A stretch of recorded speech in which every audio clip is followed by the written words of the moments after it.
खातिर तैयारियां चल रही हैं? निश्चित तौर पर आज हम रांची के इस चौक पर अपने सभी नौजवानों को, यहाँ के दानिश्वरों को, यहाँ के बुद्धिजीवियों से ये हम गुजारिश करने के लिए आए हैं। नुक्कड़ सभा के माध्यम से ये हम बताने आए हैं कि हमें बताते हुए काफ़ी खुशी हो रही है कि हमारे इस झारखंड के धरती में एक ऐसे नेता जो मजलूमों का आवाज़ बनते हैं, एक ऐसे नेता जो अल्पसंख्यक के किसी भी तरह के कोई मसाइल होता हो तो वो हाकिम के सामने में आँख डाल करके उस बात को रखने में कहीं गुरेज नहीं करते हैं। वैसे नेता आदरणीय इमरान प्रतापगढ़ी साहब हमारे 27 तारीख को बिरसा मुंडा एयरपोर्ट पर 1 बजे आ रहे हैं। वो हम इन लोग से अपील करने आए थे कि काफिला के शकल में उनको हम जोरदार इस्तकबाल करें और हम इस कार्यक्रम को इटकी तक जा करके इस प्रोग्राम को ऐतिहासिक बनाएं। ये हम अपील करने के लिए आए थे। क्यों करवा रहे हैं, मकसद क्या है? निश्चित तौर पर ये मकसद ये है कि हमारे जय हिंद सभा के नाम से हमारे कांग्रेस पार्टी का देश के विभिन्न राज्यों में एक प्रोग्राम होने जा रहा है,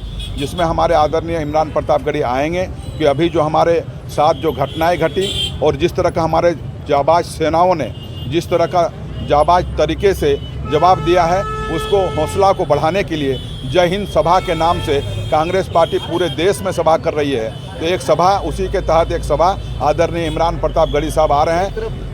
मंजूर जी, एक तरफ आप केंद्र से सवाल करते हैं कि हमारे एयरक्राफ्ट पाकिस्तान ने गिरा दिए हैं, मार दिए, क्षतिग्रस्त कर दिए, दूसरी तरफ जय हिंद सभा कर रहा है, क्यों इस तरह का दौरा चल रहा है? हमारे राजनीतिक दृष्टि से जो राजनीतिक नेताओं का स्तर है वो गिर चुका है। हम ये सभा राजनीतिक दृष्टि से नहीं कर रहे हैं, हम ये सभा अपने नौजवानों को, अपने जवानों को हौसला बढ़ाने के लिए कर रहे हैं। हम ये सभा जो कर रहे हैं अपने नौजवानों को, जो हमारे सेना है, जो हमारे सुरक्षा के लिए खड़े हैं, उसके हौसला अफजाई हो, मैं उसको सैल्यूट करने के लिए ये सभा कर रहे हैं। राजनीतिक भाषाएं जो अस्तर लोगों ने गिरा दिया है, हम उस पर बात नहीं करना चाहेंगे, लेकिन हम आपके माध्यम से ये भी बात करना चाहेंगे कि हमें खुशी इस बात की हो रही है कि हमारे इस धरती पर 27 तारीख को आदरणीय इमरान प्रतापगढ़ी आ रहे हैं। लेकिन लगातार जिस तरह का मॉब लिंचिंग की घटनाएं पूरे राज्य में विभिन्न जिलों में देखा जा रहा है, इससे मैं काफ़ी व्यक्तिगत तौर पर दुखी हूँ। मैं आपके माध्यम से कहना चाहूँगा कि राजनीतिक पार्टी के माध्यम से मैं एक कांग्रेस का कार्यकर्ता हूँ, मैंने कांग्रेस का एक सिपाही हूँ। हम ज़मीर बेचने के लिए नहीं आए हैं, लेकिन कांग्रेस के आइडियोलॉजी में चल करके हम इंसाफ मांगने के लिए भी आए हैं। हम उम्मीद करेंगे कि हमारी बात जहाँ तक जाए। हमारे आदरणीय इमरान प्रतापगढ़ी जी आ रहे हैं, लगातार जो घटनाएं घटती जा रही है, मैं इसको अपने नेता को अवगत कराऊंगा। वो राज्यपाल से मिले, वो मुख्यमंत्री से मिले और त्वरित कार्रवाई करे और बहुत कड़ा कानून बनाए। अगर कानून नहीं बनाई जाएगी तो हम पूरे राज्य में सभी जिलों में घूम करके अपने लोगों से जनमत संग्रह करेंगे, अपने लोगों से भीख मांगेंगे कि आप आएँ और ऐतिहासिक कार्यक्रम करने के लिए हम पैदल यात्रा करेंगे बोकारो से और आके राजभवन को घेरेंगे। आपके पार्टी के ही नेता, विधायक, सांसद कल सुखदेव भगत और राजेश कच्छप जी सामने आए, सरना धर्म कोड को फिर से लागू करने वगैरह की प्लानिंग स्ट्रेटजी तैयार कर रहे हैं। आपके नेता, 2 मंत्री आपके पास में, क्यों नहीं आते हैं सामने? निश्चित तौर पर सरना धर्म कोड है, उसको कांग्रेस ने समर्थन करती है और व्यक्तिगत तौर पर हम भी सरना धर्म कोड को हम भी समर्थन करते हैं कि वो भी हो। लिंचिंग पर जो नहीं आ रहे हैं वो आएंगे और आपके माध्यम से हम ये भी बताना चाहेंगे कि जो अल्पसंख्यक के वोट से जीतकर अगर आप विधानसभा में घुसते हैं तो ये हमारे नौजवान याद रखेंगे कि जिस विधानसभा क्षेत्र से माइनॉरिटी पूरा आंख बांध करके भूख पेट में रह करके वोट दे करके आपको विधानसभा में भेजने का काम किया है, तो आपको विधानसभा में मैं एक माननीय विधायक से यह अनुरोध करना चाहूँगा कि आशा भरी निगाह से हमारे अल्पसंख्यक आपको देख रहे हैं। अगर आप विधानसभा में जा करके लिंचिंग के बारे में कड़ी कानून नहीं लाए, अगर आप नहीं बोलेंगे तो आने वाला समय में बड़ा नुकसान नहीं होगा, इसका खतरा बना रहेगा।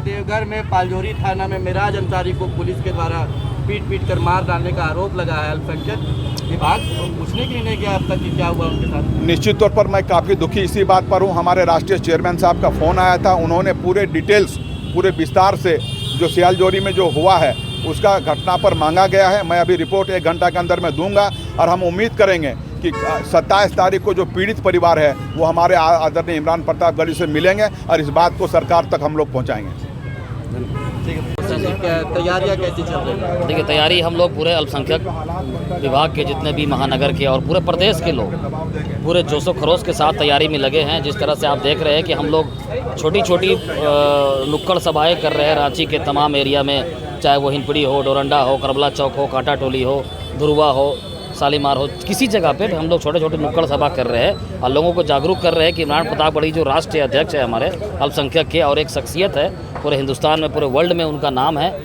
तो वो आ रहे हैं रांची, तो उनका हम लोग इस्तकबाल अच्छे से करें और उनकी बातों को सुने, क्योंकि वही एक नेता हमारा है जो पूरे अल्पसंख्यक के लिए लड़ता है। आप देखे होंगे वक्फ बोर्ड का जब कानून आया था तो 3 बजे भोर तक एक शख्स है जो लड़ता रहा, तो उनकी जो मेहनत है, जो वो अल्पसंख्यकों के लिए लड़ाई लड़ रहे हैं, तो उनके साथ पूरे रांची को भी हम लोगों को दिखाना होगा, पूरे झारखंड को दिखाना होगा कि हम उनके साथ खड़े हैं, कि हम वो जब आए तो हमारा इस्तकबाल ऐसा हो कि उनको लगे कि हाँ लोग हमारे साथ हैं। प्रदेश प्रभारी जिनल एनगाला जी का कितना सहयोग मिल रहा है? प्रदेश प्रभारी जिनल एनगाला जी आज ही रांची फिर से आई हैं। अभी 1 हफ्ता पहले उनका नया उनको पद मिला, प्रभार मिला झारखंड का, वो आई और तुरंत वो आज ही हमारे झारखंड में फिर से आई हैं रांची में इस कार्यक्रम को सफल बनाने के लिए, पूरे कार्यक्रम का जायज़ा लेने के लिए और कार्यक्रम को हमारे साथ कदम से कदम मिला के मैम एक एक चीज़ को हमारे साथ देख रही है, चाहे वो कार्यक्रम स्थल हो, लोगों से मिलना हो, लोगों के अंदर जागरूकता फैलाना हो, सारी जगह उनका बहुत बड़ा सहयोग है और बहुत वो टैलेंटेड हैं, एजुकेटेड हैं, उनका सहयोग हमें मिल रहा है बहुत अच्छी तरह।